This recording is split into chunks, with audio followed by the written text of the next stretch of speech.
Bonjour, amis. Nous étudions les leçons trimestrielles de la foi de Josué et nous en sommes à la leçon numéro 5, Dieu combat pour vous. Si vous n'avez pas de trimestriel, nous vous invitons à aller sur www.abnsabbathschoolpanel.com où vous pouvez en télécharger un gratuitement.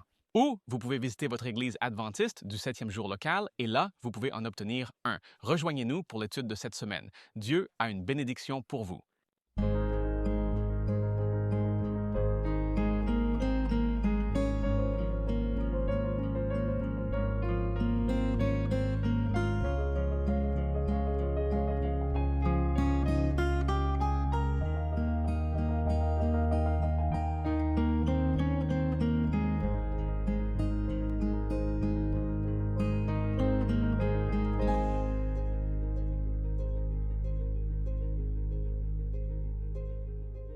Bienvenue à votre famille du panel de l'école du sabbat 3ABN. Je m'appelle John Dindsey. C'est une bénédiction pour moi d'être avec vous pendant cette heure. Nous étudions les leçons de foi de Josué. C'est le trimestriel et l'auteur est Barna Magyarossi et une étude puissante ce trimestre. Nous vous encourageons à rester avec nous. Nous continuons à partir de la semaine dernière. Voici la leçon numéro 5. Le titre de cette leçon est « Dieu combat pour vous ». Et une partie de notre famille du panel de l'école du sabbat 3ABN est ici et j'aimerais les présenter. Nous avons le pasteur James Rafferty. Bienvenue. Bienvenue. Ravi d'être ici, pasteur John. J'ai la leçon de lundi intitulée « Le juge suprême ». Amen. Amen. Sœur Jill Morricone, qu'avez-vous? Merci, pasteur Johnny. Mardi, nous avons dépossession ou anéantissement. Oh, un autre titre intéressant. Et nous avons Sœur Shelley Quinn. La leçon de mercredi est le libre choix. Réjouissez-vous. Amen. Pasteur John LeMacon. Oui, je pense que le mien est probablement le meilleur, le prince de la paix. Qui peut contester cela? Super titre, super titre. Eh bien, nous voulons vous informer que vous pouvez obtenir nos notes. Nous ne les parcourons pas souvent toutes. Et donc, nous vous encourageons, si vous voulez avoir des informations supplémentaires pour enrichir votre étude, nous vous encourageons à obtenir les notes en allant sur 3abnsabbathschoolpanel.com. Là, vous pouvez vous inscrire pour les obtenir et une fois inscrit, chaque semaine, vous les recevrez automatiquement. Vous ne vous inscrivez qu'une seule fois et cela, nous entendons des commentaires que c'est une bénédiction pour eux. Et nous vous encourageons à en faire partie. Nous avons aussi le 3ABN Sabbath School Connect que nous avons, je pense que c'est une fois par mois. Nous vous informerons quand ils auront lieu afin que vous puissiez vous joindre à nous pour continuer à étudier la parole de Dieu ensemble. Avant de commencer cette étude, nous aimons nous tourner vers le Seigneur en prière et j'aimerais demander à Sœur Shelley Quinn si vous voulez bien nous aider. Ce serait ma joie. Père céleste, aimant et saint, comment nous te louons. Nous te remercions pour notre Seigneur et Sauveur, Jésus-Christ. Nous te remercions pour ton Saint-Esprit et nous te remercions pour ta parole. Sois avec nous maintenant. Envoie ton Saint-Esprit pour être notre enseignant. Aide-nous, Seigneur, à voir comment cette parole nous avertit pour la génération d'aujourd'hui. Nous te louons, nous t'aimons. En Christ, nous prions. Amen. Amen. Amen. Amen. Amen. Merci beaucoup. Nous commençons cette leçon et, encore une fois, le titre de la leçon numéro 5 est « Dieu combat pour vous ». Le verset à mémoriser est tiré de Josué, chapitre 10, verset 42 de la version ESV. La version ESV dit « Et Josué captura tous ses rois et leur pays en une seule fois parce que le Seigneur Dieu d'Israël combattait pour Israël. » Donc, quand vous regardez le livre de Josué, vous commencez à voir ce que la leçon appelle des scènes troublante. Vous voyez le peuple de Dieu se battre avec d'autres nations et la question de la guerre divine dans l'Ancien Testament est complexe. Comment se fait-il que dans l'Ancien Testament, nous voyons Dieu impliqué en demandant au peuple d'Israël de se battre avec cette nation et cette nation et cette nation et de détruire complètement des gens? Pourquoi? Et la semaine dernière, nous avons commencé cette étude et des aperçus merveilleux ont été donnés pour nous aider à comprendre pourquoi Dieu a procédé de cette manière. Et aujourd'hui, vous allez entendre plus qui vous aidera à comprendre et à obtenir une image plus claire de notre Dieu merveilleux et aimant. Cette semaine, nous continuons à explorer la complexité des guerres sanctionnées divinement. Pourquoi? Et donc dimanche, l'iniquité des Cananéens. Nous allons à Genèse chapitre 15, verset 13 en commençant là. Alors il dit à Abraham, sache avec certitude que tes descendants seront étrangers dans un pays qui n'est pas le leur, et ils les serviront. Ils les affligeront pendant 400 ans. Et aussi la nation qu'ils serviront, je la jugerai. Ensuite, ils sortiront avec de grands biens. Maintenant pour toi, tu iras en paix vers tes pères. Tu seras enterré à un âge avancé. Mais remarque le verset 16. Mais à la 4e génération, ils reviendront ici, car l'iniquité des Amoréens n'est pas encore complète. Que signifie cela? L'iniquité des Amoréens n'est pas encore complète. Dieu est un Dieu miséricordieux et il a donné une opportunité aux Amorites se repentir et se détourner du mal pour embrasser la justice. Et quand vous regardez cela, vous avez vraiment une image de Dieu qui est miséricordieux parce que plus de 400 ans se sont écoulés avant que les Amoréens ne soient éliminés ou dépossédés de leur terre. Dieu est miséricordieux et il dit « l'iniquité n'est pas encore complète ». Dans la version King James, il dit « elle n'est pas encore pleine », comme s'il y avait une coupe ou une mesure que Dieu a, et quand elle est pleine, alors Dieu doit agir. Et vous voyez l'un de ces cas où, bien sûr, au début, quand vous arrivez au chapitre 6 de la Genèse, il est question de l'iniquité et des pensées des esprits des hommes qui n'étaient que mauvaises continuellement. Dieu a dû agir. Vous voyez Sodome et Gomorrhe, l'iniquité, bien sûr, pour eux était complète et Dieu a dû agir pour que cela ne se propage pas dans le monde entier. Donc, à ce moment particulier, Dieu est maintenant, le moment est venu pour que le peuple d'Israël soit l'instrument de Dieu pour aider à éliminer la méchanceté dans le monde. Nous continuons avec Genèse chapitre 15, verset 17. Ce même jour, le Seigneur fit une alliance avec Abraham en disant « À tes descendants, j'ai donné ce pays, depuis le fleuve d'Égypte jusqu'au grand fleuve, le fleuve Euphrate, les Cananéens, les Kénisiens, les Cadmoniens, les Hittites, les Périzites, les Réphaïm, les Amoréens, les Cananéens, les Girgasiens et les Jébusiens, beaucoup de noms qui sont difficiles à retenir, mais passons à Lévitique 18 et remarquons l'instruction que Dieu a donnée au peuple d'Israël. Remarquez, ne vous souillez pas avec aucune de ces choses, car par toutes ces choses, les nations se sont souillées que je chasse devant vous. Car le pays est souillé, c'est pourquoi je visite la punition de son iniquité sur lui et le pays vomit ses habitants. Donc, même la terre elle-même est contaminée et Dieu a dû agir. Et encore, c'est à cause des abominations de l'iniquité de ces nations que Dieu doit agir. Nous continuons à lire au verset 26. « Vous garderez donc mes statuts et mes jugements et ne commettrez aucune de ces abominations, ni aucun de votre propre nation, ni aucun étranger qui habite parmi vous, car toutes ces abominations ont été commises par les hommes du pays qui étaient avant vous, et ainsi le pays est souillé, de peur que le pays ne vous vomisse aussi. Et quand vous la souillez, comme elle a vomi les nations qui étaient avant vous. En d'autres termes, Dieu dit, je ne vous donne pas cette terre pour que vous fassiez la même chose que ces gens font. Ils sont en train d'être retirés, ils sont éliminés à cause des abominations, de l'iniquité et du mal qu'ils faisaient. Si vous faites la même chose, Dieu devra faire la même chose avec vous. C'est vrai. Et Dieu est très, très patient. Et lorsque vous regardez le temps accordé aux Amorites et à tous ces autres peuples, vous devez en conclure « Wow, Dieu est miséricordieux ». Mais je pense que vous pouvez regarder votre propre vie et dire « Wow, Dieu est miséricordieux ». Amen. Et donc, allons à Lévitique 18, 29. Remarquez ce que la Bible nous dit, car quiconque commet l'une de ces abominations, les personnes qui les commettent seront retranchées du milieu de leur peuple. Par conséquent, vous garderez mon ordonnance afin de ne pas commettre aucune de ces abominations, coutumes. Je suis désolé. Ces coutumes abominables qui ont été commises avant vous et que vous ne vous souillez pas par elles. Je suis le Seigneur, votre Dieu. Dieu a une meilleure voie. Dieu a présenté au peuple d'Israël des commandements justes et merveilleux qui, en les suivant, leur permettraient d'être en paix. Leurs voisins seraient en paix et ils seraient bénis par le Seigneur. Maintenant, veuillez comprendre que les commandements n'étaient pas nouveaux. Ils n'ont pas été donnés au peuple d'Israël comme quelque chose de nouveau, il les avait oubliés.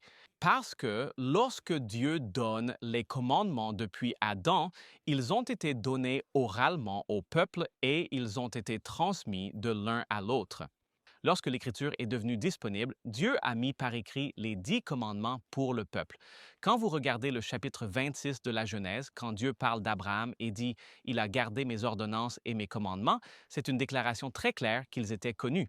Et vous voyez de nombreux exemples, bien sûr. Par exemple, quand vous voyez Joseph, quand il a été tenté par la femme de Potiphar, il dit « Comment puis-je faire ce mal contre le Seigneur ?» Il savait.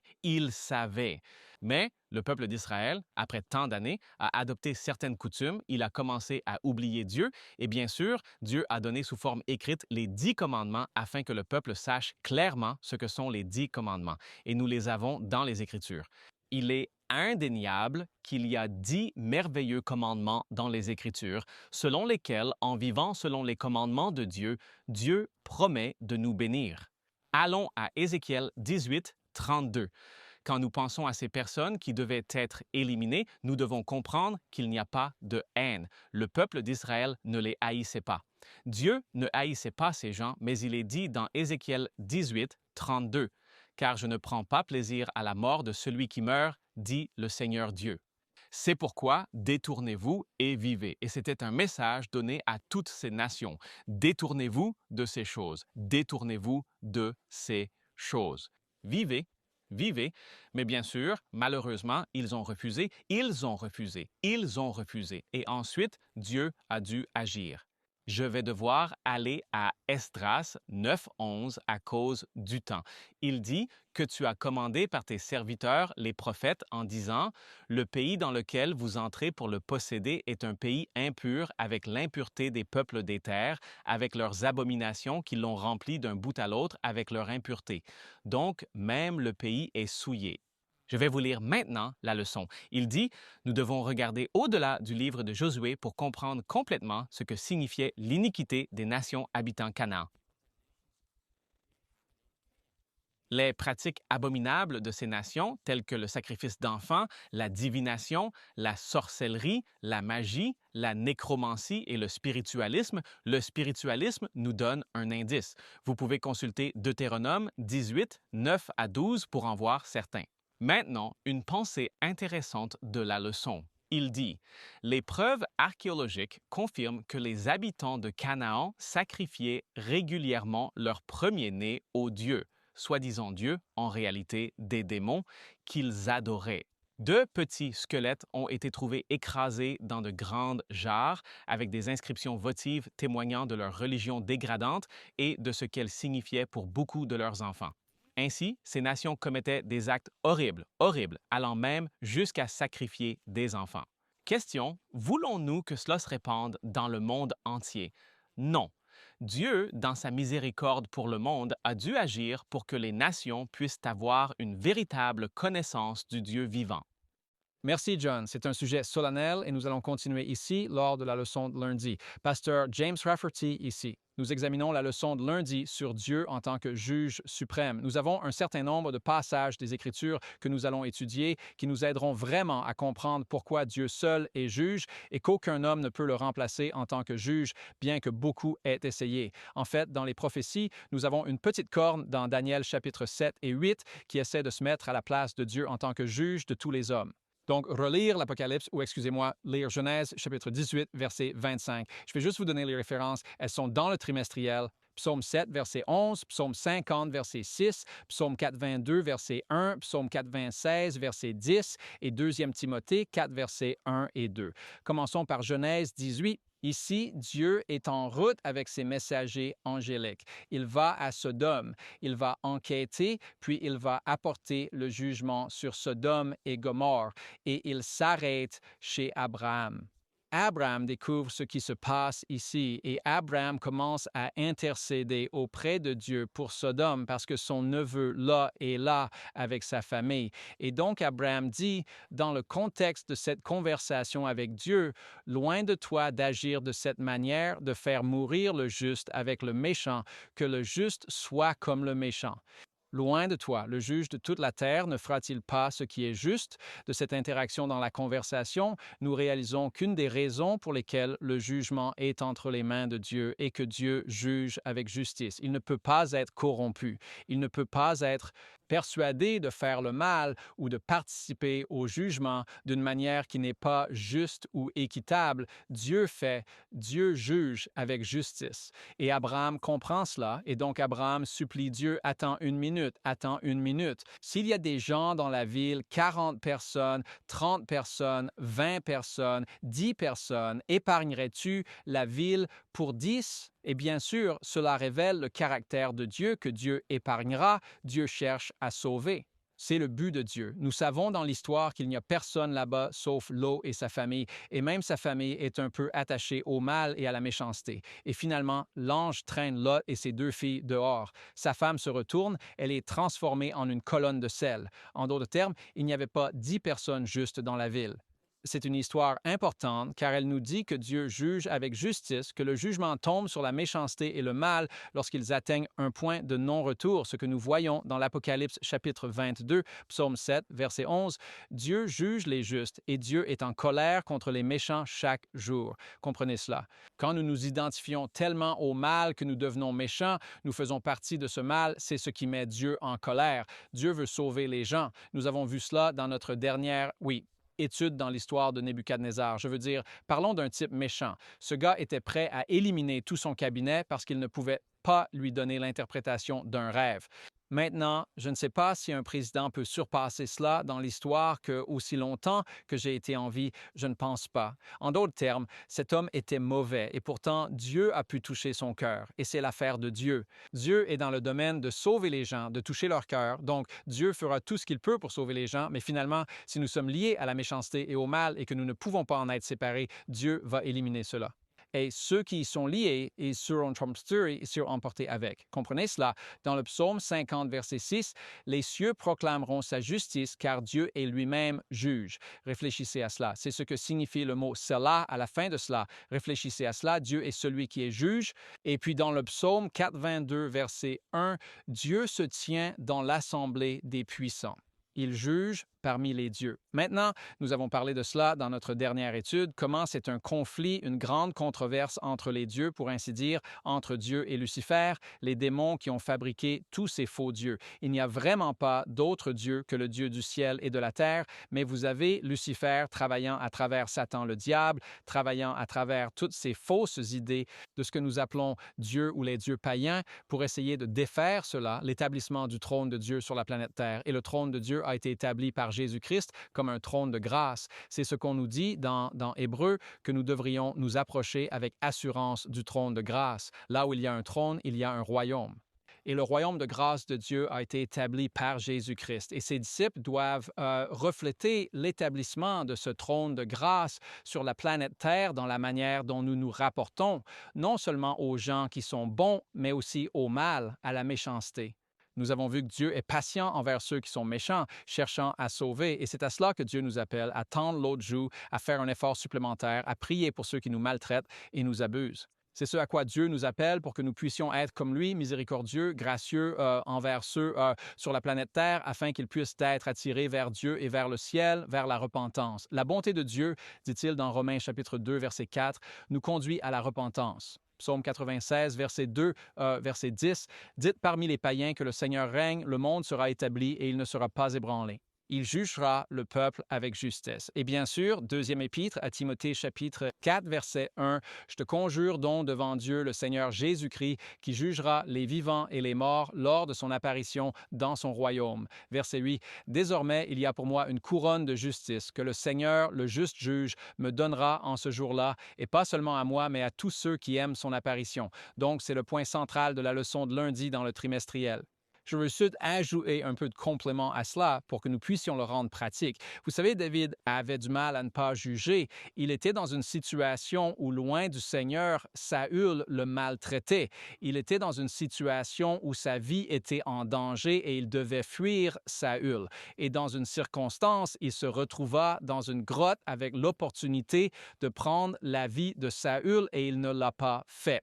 David avait traité sa colère. David avait traité ses griefs avec Dieu. Il avait permis que tout cela sorte de lui. Vous pouvez lire cela dans le psaume 59. C'est un très bon aperçu de la façon dont David traite la colère avec Dieu. La Bible dit dans Éphésiens 4, 26 de ne pas laisser le soleil se coucher sur votre colère. Soyez en colère. Ne pêche pas. Ne laisse pas le soleil se coucher sur ta colère. David avait fait cela. Et quand ces hommes ont suggéré que c'était une réponse à la prière, que Saul était dans la grotte et que David pouvait prendre sa vie justement et avec droiture, David a dit non, je ne vais pas faire ça. Quand il est sorti de la grotte et que Saul était à une certaine distance de lui, David lui a crié « Hey, j'étais dans cette grotte, je pourrais t'avoir tué. » Et Saül a répondu en disant « Tu sais quoi, tu es plus juste que moi. » Et le point final de David ici, dans un Samuel 24, 12, était que le Seigneur juge entre moi et toi et que le Seigneur me venge de toi. Ma main ne sera pas sur toi. Et la raison pour laquelle David a été inspiré à partager cela est que le moment n'était pas encore venu. Comme tu l'as dit plus tôt, quel est le calendrier de Dieu pour Saül? Eh bien, nous ne savons pas. Nous ne pouvons pas lire le cœur. Romains 14 nous dit que nous ne pouvons pas juger. Tout le monde se tiendra devant le tribunal du Christ, nous ne pouvons pas juger. Donc Saul avait encore quelques étapes à franchir et il a pris ces étapes maintenant que Dieu était sérieux avec lui. Dans un sens, l'une des façons dont Dieu a essayé d'atteindre Saul était à travers les actions de David. Saul, en un sens, s'est repenti à ce moment-là. Je veux dire, la bonté de Dieu l'avait conduit. Tu es plus juste que moi. Et il aurait pu changer de direction, mais il ne l'a pas fait. Et parce qu'il ne l'a pas fait, il a continué à descendre jusqu'à ce qu'il finisse par rencontrer une sorcière à Endor. La chose même qu'il avait dit au peuple de ne pas faire, il la faisait. C'était la voie descendante qu'il a prise. Et bien sûr, il a été laissé entre les mains de Dieu. Et c'est ce que Dieu veut que nous fassions avec chaque personne. Comme David, nous n'avons plus besoin de juger les autres. Dieu a un jugement, Romains 14, 10 à 13, et Dieu sait, Apocalypse 22, 11. Il sait qui peut être atteint et qui a dépassé ce stade d'atteignabilité, pour ainsi dire, n'est-ce pas? Il sait qui est juste et qui est injuste, qui est impur et qui est ouvert et peut être réceptif. Dieu nous appelle aussi en tant que croyants à être scellés ou établis dans cela, car c'est pour beaucoup d'entre nous la dernière frontière. Ce que je veux dire par là, c'est qu'Adam et Ève ont immédiatement commencé se position, jugement, se mettre à la place de Dieu. Vous savez, Adam a dit que c'était la femme a dit que c'était le serpent. Et nous pointons du doigt depuis. C'est de cela que Dieu essaie de nous sortir. Comment peut-il nous sortir de cet endroit où nous nous mettons à sa place et jugeons les autres? Et vous savez, nous n'avons pas besoin d'être la puissance de l'Antichrist. Vous savez, il y a beaucoup d'antichrists, nous dit 1 Jean chapitre 2, verset 18. Un antichrist, c'est simplement se mettre à la place du Christ et juger les autres. Matthieu chapitre 7 parle de ne pas juger pour ne pas être jugé. D'accord? Ne te mets pas à cette place. Donc, l'une des façons dont Dieu nous appelle à vivre cette expérience est de reconnaître qu'il a un jour où il va apporter un jugement à chaque individu. Nous allons tous nous tenir devant le tribunal de Christ. Il est celui qui connaît les cœurs, il connaît les peines, il connaît l'histoire, il connaît les luttes, il sait ce que nous avons traversé et il est le seul qui peut vraiment juger le cœur de chaque individu. Alors, laissons le jugement entre les mains de Dieu. Et c'est ce que j'aime dans le message du jugement. Le message du jugement est une si bonne nouvelle car nous nous tenons devant le tribunal de quelqu'un qui est miséricordieux et bienveillant et pourtant il n'omettra pas sa justice. Il est équitable, il est juste dans le jugement, mais il connaît le bon moment, le bon endroit, la bonne situation et toutes nos circonstances. Ainsi, nous pouvons confier notre cas et les cas de chaque personne entre les mains du juge suprême. Amen, super message. Louez le Seigneur et nous vous encourageons à continuer avec nous. Nous allons faire une pause maintenant pour un moment de mission 3ABN. Bonjour, je suis Greg Morricone. Je suis très heureux que vous m'ayez rejoint pour un moment de mission 3ABN. Ron était agacé quand sa mère l'a réveillé, mais il a promis d'aller à l'église avec elle. Alors, juste pour lui faire plaisir, il y est allé. Il avait été élevé dans une famille craignant Dieu, mais adolescent, il a commencé à fumer, boire et prendre des drogues.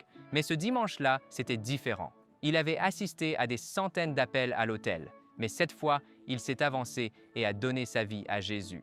L'année suivante, Ron s'est inscrit dans un collège biblique à Los Angeles. Il a accepté un emploi dans une grande église près de Hollywood et 2 ans plus tard, il est devenu l'un de leurs 17 pasteurs associés. Plusieurs années après, il a déménagé sa famille dans une autre méga-église à Santa Monica, en Californie. La vie semblait belle. Son église grandissait, mais le stress à la maison ne cessait d'augmenter. Puis, en revenant d'un voyage, sa femme lui a dit qu'elle était amoureuse de l'un des membres de l'Église et qu'elle voulait divorcer. Ron a senti son monde s'effondrer et cela a empiré quand il a pris un verre de vin avec certains de ses paroissiens. Bientôt, il a quitté le ministère, a commencé à consommer de la drogue, puis a erré pendant des années. Mais Dieu n'en avait pas fini avec lui. Ne manquez pas ce que Dieu a fait dans sa vie la semaine prochaine sur 3ABN Mission Moment. Merci pour vos prières. Que Dieu vous bénisse. Amen. Louez le Seigneur.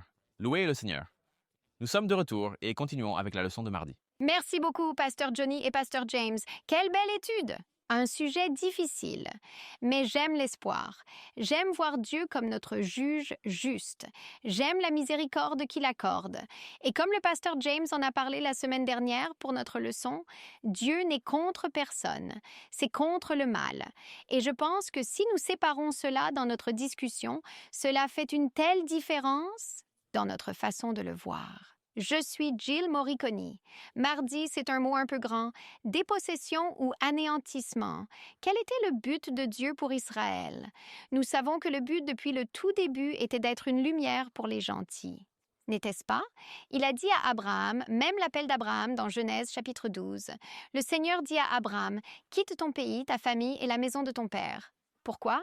Je ferai de toi une grande nation. Je te bénirai et en toi, toutes les familles de la terre seront bénies. Son but pour les nations païennes qui ont commis ces horribles atrocités dont le pasteur Johnny a parlé, était qu'elles se repentent, qu'elles reviennent à lui. Ils reconnaîtraient leur adoration des idoles, ils reconnaîtraient leurs pratiques païennes, ils reconnaîtraient la justice de qui est le juge, et ils se repentiraient. Deuxième épître de Pierre, chapitre 3, verset 9. Dieu ne veut pas qu'aucun périsse, mais que tous parviennent à la repentance. Dieu leur a donné plus de 400 ans, comme l'a dit le pasteur Johnny, pour se repentir. Les nations cananéennes, païennes, 400 ans parce que leur iniquité, leur coupe n'était pas encore pleine, car il essayait de leur donner une opportunité. Et vous imaginez l'Exode tel qu'il a eu lieu et comme les nations païennes ont entendu. Rahab n'était pas la seule à avoir entendu parler du Dieu d'Israël et de ce qui s'était passé. Il y avait plusieurs nations qui ont entendu, mais elles ont choisi d'endurcir leur cœur. Ils ont choisi, non, je ne veux pas de ce Dieu. Ils ont choisi de faire leur propre chose. Alors regardons ce que j'appelle le quadruple objectif de notre leçon ici. Le quadruple objectif de la conquête cananéenne. Le premier objectif n'avait en fait rien à voir avec les gens. C'était la destruction de la religion cananéenne. C'est là que Dieu avait un problème, la destruction de la religion cananéenne, car Dieu n'est contre personne. C'est contre le mal. C'était leurs idoles, leurs autels, leur système de culte. Vous voyez cela dans Deutéronome 7, 1. Deutéronome 7. 1. Lorsque le Seigneur votre Dieu vous amènera dans le pays dont vous allez prendre possession. Donc cela parle de l'avenir. Lorsque vous entrez dans le pays de Canaan et à chasser devant vous de nombreuses nations, les Hittites, les Girgashites, les Amorites et les Cananéens. Descendez au verset 5. Mais ainsi vous les traiterez. Vous détruirez leurs autels. Vous voyez, il s'agit de leur système de culte. Vous renverserez leurs colonnes sacrées. Vous abattrez leurs images en bois et vous brûlerez leurs images sculptées par le feu. La destruction était censée être contre la religion cananéenne. Descendez au verset 25. Deutéronome 7, 25. Quelque chose de très similaire. Vous brûlerez au feu les images taillées de leurs dieux. Tu ne convoiteras pas l'argent ou l'or qui est sur eux, ni ne le prendras pour toi, de peur que tu ne sois pris au piège par cela, car c'est une abomination pour le Seigneur ton Dieu. Leur culte était une abomination pour le Seigneur. Nous parlons de la destruction de leur religion païenne. Nous voyons aussi dans Exode 34. Maintenant, c'est juste après l'épisode du veau d'or où Israël s'est engagé dans l'idolâtrie si peu de temps après avoir quitté l'Égypte. Dans Exode 34, versets 13 à 14. « Vous détruirez leurs autels, ici encore contre la religion. Brisez leurs colonnes sacrées, abattez leurs images en bois, car vous ne devez adorer aucun autre Dieu. » Car le Seigneur, dont le nom est jaloux, est un Dieu jaloux. La leçon dit, pour éviter la contamination, Israël devait détruire tous les éléments qui propageaient la corruption. En d'autres termes, il s'agit de la destruction de la religion cananéenne et de leur culte des idoles. Voyons le deuxième aspect de cette destruction et la dépossession des Cananéens eux-mêmes. Maintenant, c'était un concept vraiment intéressant pour moi. Ce n'est pas que Dieu disait « nous allons simplement éliminer tous les gens ». En un sens, c'était pour déposséder les gens. Et nous voyons que dans certains endroits, cela s'est effectivement produit. C'est vrai. Dans Deutéronome 7, vous trouvez cela.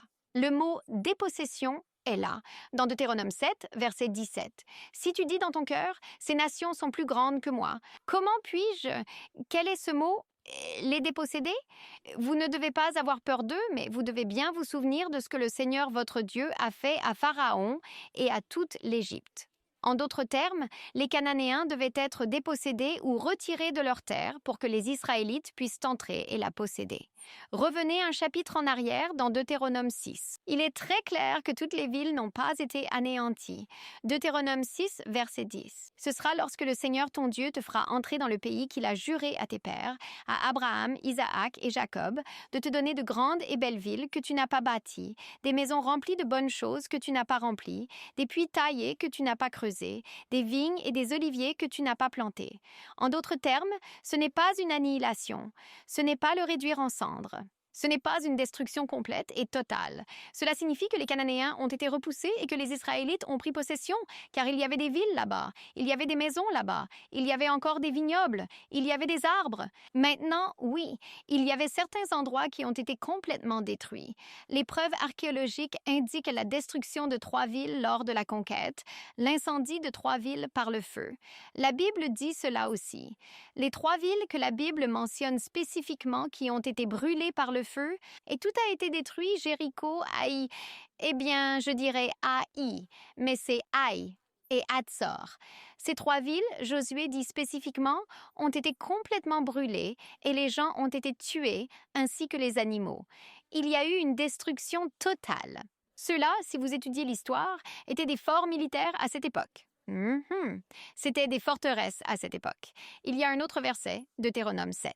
Revenons à Deutéronome 7, verset 20. « De plus, l'Éternel, ton Dieu, enverra les frelons parmi eux jusqu'à ce que ceux qui restent, qui se cachent de toi, soient détruits. » Le verset 17 parle de la dépossession des nations. Cela semble impliquer que les Cananéens n'auraient pas dû être soumis à l'interdit s'ils, en recevant la nouvelle miraculeuse de l'Exode et de la conquête imminente, avaient simplement quitté la terre qui était si solennellement promise à Israël.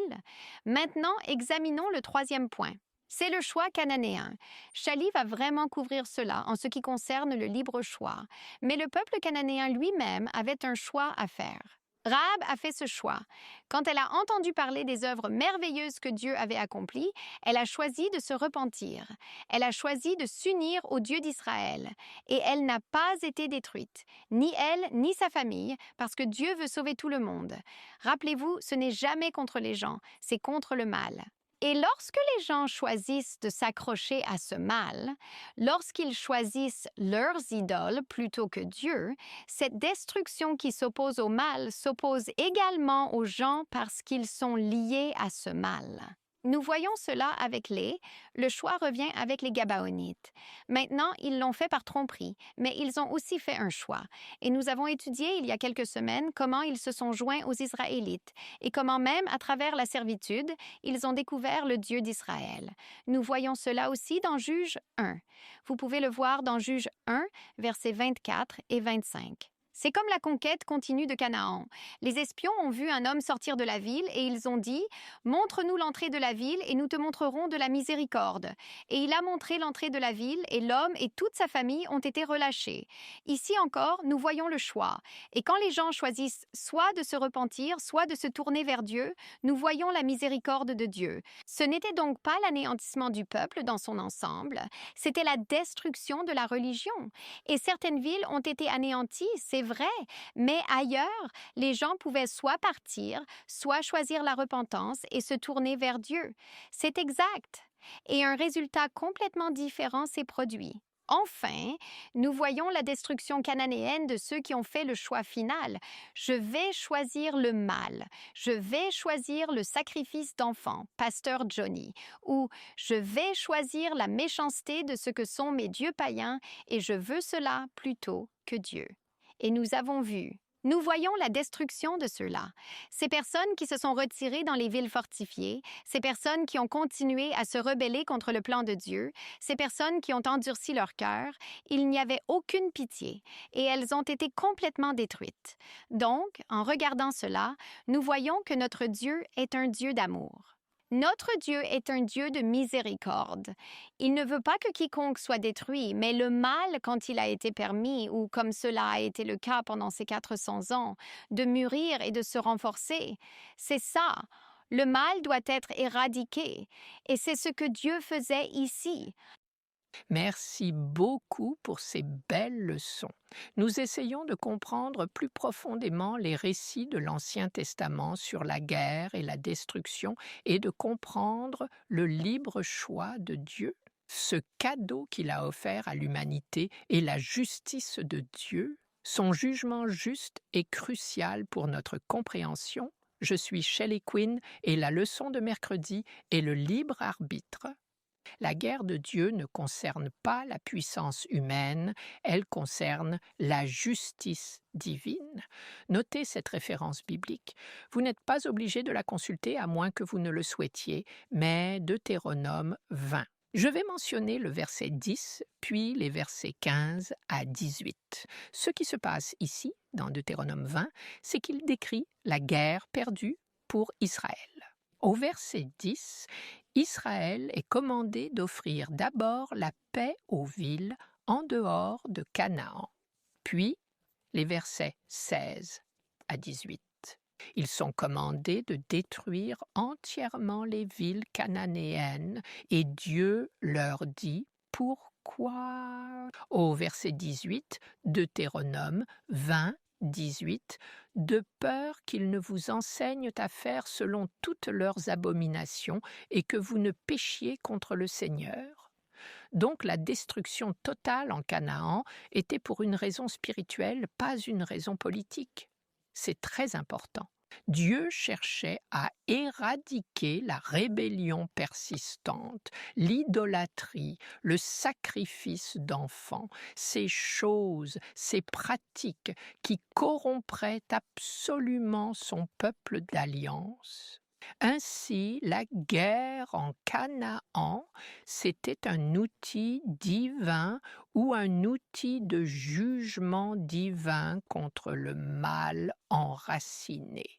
Ce n'était pas une conquête humaine pour la gloire. Maintenant, en hébreu, dans le texte hébreu, il utilise un terme très unique pour décrire la destruction du peuple. J'espère que je le prononce correctement. C'est Chérem, ou certaines personnes disent Chérem. Chérem, voici ce que cela signifie. Banni, damné et dédié à l'anéantissement. Cela signifiait mettre quelque chose à part exclusivement pour Dieu. Les objets, les animaux et les personnes étaient marqués par le hérem. Lorsqu'ils étaient marqués, ils étaient irréversiblement voués au domaine de Dieu. Dans le cas des villes pécheresses, cela signifiait la destruction. Ainsi, Shérem symbolisait la propriété absolue de Dieu sur le jugement. Vous avez fait le juge juste, James, et c'était tellement beau, seul Dieu était autorisé à déterminer qui devait vivre, qui devait mourir, même sur un peuple rebelle. La pratique de la destruction totale doit être vue dans le contexte plus large de ce conflit cosmique entre le bien et le mal. Cela dure depuis Éden, et cette terre est un champ de bataille spirituelle. C'est vraiment le cas. Mais voici le point, il n'y a pas de neutralité. Vous ne pouvez pas rester indécis dans cette bataille. Il n'y a pas de neutralité. Vous êtes soit du côté de Dieu, ce qui mène à la vie éternelle, soit vous choisissez de vous rebeller contre son gouvernement d'amour. Cela mène à la mort éternelle. Ainsi, les Cananéens étaient devenus complètement endurcis dans leur défiance contre Dieu. Leur destruction était un acte de purification, non un acte de cruauté. Le commandement de Dieu pour la destruction visait à protéger l'histoire du salut en empêchant le mal de submerger son peuple. Les jugements de Dieu sont toujours justes, ils sont toujours mesurés. Dieu accorde d'abord la miséricorde, puis le jugement si nécessaire. Pendant des siècles, Johnny, tu as mentionné cela, il avait étendu la miséricorde et une chance de se repentir. Nous avons vu dans Genèse chapitre 15, verset 16, où il dit à Abraham, « L'Amorite, l'iniquité des Amorites, leur coupe n'était pas encore pleine. » Dieu leur donne tout ce temps et cette opportunité. Je veux dire, le jugement n'est tombé qu'après que sa longue patience n'était pas seulement épuisée. Il savait qu'il n'y aurait pas de retour en arrière. Deuxième épître de Pierre, chapitre 3, verset 9, dit que Dieu use de patience envers nous, ne voulant pas qu'aucun périsse. Donc, la destruction n'était pas arbitraire. Ce n'était pas du favoritisme nationaliste. Deutéronome 13, 12 à 18 montre que même si les villes israélites se tournaient vers l'idolâtrie, devinez quoi? Elles allaient faire face au même jugement que les Cananéens. Ainsi, Israël lui-même était soumis au jugement s'il abandonnait l'alliance de Dieu. Qu'est-ce que cela dit? Notre privilège avec Dieu peut être perdu par la rébellion. Nous devons simplement nous rappeler que les jugements de Dieu sont basés sur la fidélité ou son absence. Elles ne sont jamais basées sur le favoritisme, elles ne sont jamais basées sur l'ethnicité. Donc le libre choix, le libre arbitre, c'est un don sacré de Dieu et c'est un principe spirituel. Dieu honore le libre arbitre de l'humanité. Il n'imposera jamais la loyauté. Il ne peut pas forcer l'amour, car alors ce ne serait même pas de l'amour, mais il donne à chaque personne l'opportunité de choisir entre la vie et la mort, comme vous avez mentionné Rahab dans Josué 2, une prostituée cananéenne. Elle n'y avait Yahweh, et qu'est-ce que cela a prouvé? Que par le repentir et la foi, n'importe qui peut être sauvé. Les Gabaonites de Josué 9. Oui, ils l'ont fait par tromperie lorsqu'ils ont cherché la paix, mais Dieu a quand même honoré leur choix de suivre sa voie. Il les a épargnés. Maintenant, en revanche, la semaine prochaine, nous allons étudier Akan dans Josué 7. C'est un Israélite qui s'est rebellé contre Dieu et est tombé sous son jugement. Ainsi, les gens de Canaan comme Rahab, comme tous les gens partout, ils ont eu l'opportunité de répondre à Dieu. Pourtant, l'immense majorité d'entre eux a choisi une défiance obstinée. Et devinez quoi? Quand nous faisons cela, le pouvoir du choix détermine votre destin. Si vous choisissez de marcher dans la rébellion et que vous êtes défiant, vous avez scellé votre destin tout comme eux. Ainsi, le destin n'est pas seulement déterminé par la naissance, c'est la foi, le repentir et l'allégeance à Dieu qui déterminent notre destin. Le libre arbitre est réel et le libre arbitre entraîne des conséquences éternelles. Voici donc ce que je veux faire dans mon temps de conclusion. Appliquons cela aux leçons d'aujourd'hui. Il n'y a pas de neutralité dans la vie spirituelle. Tout comme les anciens Cananéens ont eu l'opportunité de choisir, Dieu nous donne l'opportunité de choisir qui nous servirons. L'allégeance à Dieu mène à la vie et à la bénédiction, mais la rébellion contre Dieu mène à la séparation et à la mort. Dans Jean chapitre 3, verset 36, Jésus a dit « Celui qui croit au Fils a la vie éternelle, mais celui qui ne croit pas au Fils ne verra pas la vie. » Cela montre qu'il n'y a pas de vie éternelle pour les incroyants. Il n'y a pas de punition éternelle en enfer, dit-il, mais la colère de Dieu demeure sur eux. Dans Luc chapitre 11, verset 23, Jésus a rendu cela très clair. Il a dit « Celui qui n'est pas avec moi est contre moi ». Donc chaque jour, à travers nos choix, nous nous alignons soit avec le royaume de Dieu, soit avec les forces de destruction. Donc, rejeter Dieu de manière persistante conduit à un endurcissement du cœur. Cela mène à une perte de sensibilité spirituelle et à une exclusion ultime de la vie éternelle. Dieu appelle avec amour chaque personne aujourd'hui. Nos choix ont de réelles conséquences, s'il vous plaît. Comme il a dit, Moïse a dit dans Deutéronome 30, 19, « Je mets devant vous la vie et la mort, la bénédiction et la malédiction. Choisissez la vie. » Et mon appel à vous est qu'aujourd'hui, vous exerciez le pouvoir de votre libre choix et choisissiez Dieu. Merci beaucoup, Shelley. J'apprécie cela. Le mien est Jeudi, le prince de la paix. Maintenant, quand j'entends le mot paix, tant de choses me viennent à l'esprit et je pense au désir ardent de l'humanité, à l'échelle mondiale, d'avoir la paix. Nous avons été... Toute ma vie, j'ai entendu parler des pourparlers de paix, et les pourparlers de paix au Moyen-Orient durent depuis des décennies. J'ai regardé un article juste pour avoir une idée de l'impact et de la durée de ce désir entre des factions qui ne s'aiment tout simplement pas, et j'ai pensé à cela. Si vous devez utiliser la force militaire pour maintenir la paix, ce n'est pas vraiment la paix, c'est de la peur. C'est une sorte de coercition par la peur. Si vous n'êtes pas pacifique, je vous effacerai de la carte. Ce n'est pas vraiment la paix.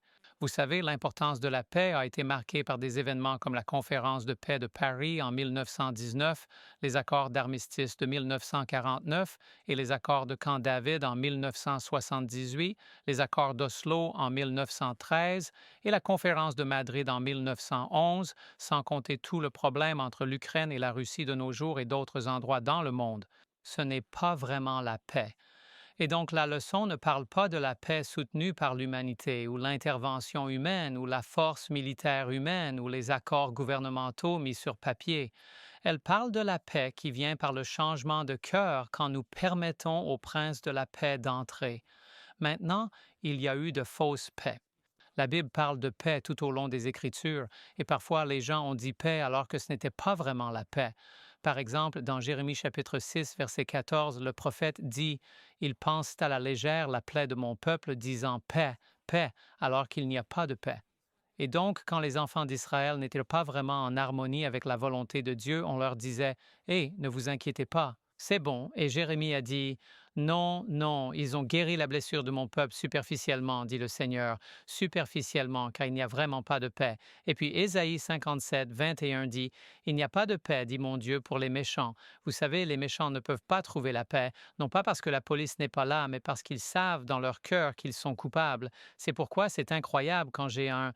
Voyez, à propos des crimes, 5 personnes sont impliquées dans le crime. Parce qu'une personne veut la paix, elle se retournera rapidement contre les 2 autres, parce qu'elle pense qu'en se retournant contre les 2 autres, cela fonctionne mieux pour elle. Mais en réalité, selon les Écritures, il n'y a pas de paix pour les méchants. Et ensuite, qu'en est-il de ceux qui sont en conflit? Proverbe 29:9. Si un homme sage conteste avec un homme insensé, que l'insensé se mette en colère ou rit, il n'y a pas de paix. C'est pourquoi l'homme sage dit « Ne réponds pas à un insensé selon sa folie, de peur que tu ne lui ressembles. » Nous devons faire attention à la manière dont nous entrons en conflit en pensant que d'une manière ou d'une autre, la paix en sera le résultat. Cela ne fonctionne pas. Et puis l'aspect universel, cela s'appelle la fausse paix spirituelle. Première épître aux Thessaloniciens, chapitre 5, verset 3. Que cette déclaration vienne du leader spirituel ou du leader politique, la Bible dit « Prenez garde, car lorsqu'ils diront paix et sécurité, alors une destruction soudaine viendra sur eux comme les douleurs de l'enfantement sur une femme enceinte, et ils n'échapperont pas. » Première épître aux Thessaloniciens 5, 3. Alors la question est, quand nous parlons du prince de la paix, comment le texte suivant décrit-il l'avenir que Dieu avait envisagé pour son peuple? Tout tourne autour du prince de la paix. Chaque fois que le prince de la paix est rejeté, il n'y a vraiment pas de paix. Vous ne pouvez pas avoir de paix. C'est pourquoi, vous savez, nous avons tant voyagé au Moyen-Orient et les gens l'appellent la Terre sainte. J'ai dit non, non, non, non, non, non, non, ce sont les terres de la Bible. Parce que comment pouvez-vous rejeter le prince de la paix et que la terre soit encore sainte? Ce n'est pas possible du tout, cela ne peut pas arriver. Alors, d'où vient cette paix? Regardez Ésaïe 9, 6. La Bible parle de l'arrivée de cette paix par la personne du Christ. Car un enfant nous est né, un fils nous est donné, et la souveraineté reposera sur son épaule. Et son nom sera appelé Merveilleux Conseiller, Dieu puissant, Père éternel, Prince de la paix. Vous voyez donc la prédiction, la prophétie de la venue du Prince de la paix est quelque chose que le peuple d'Israël attendait avec impatience. Ils aspiraient à la paix.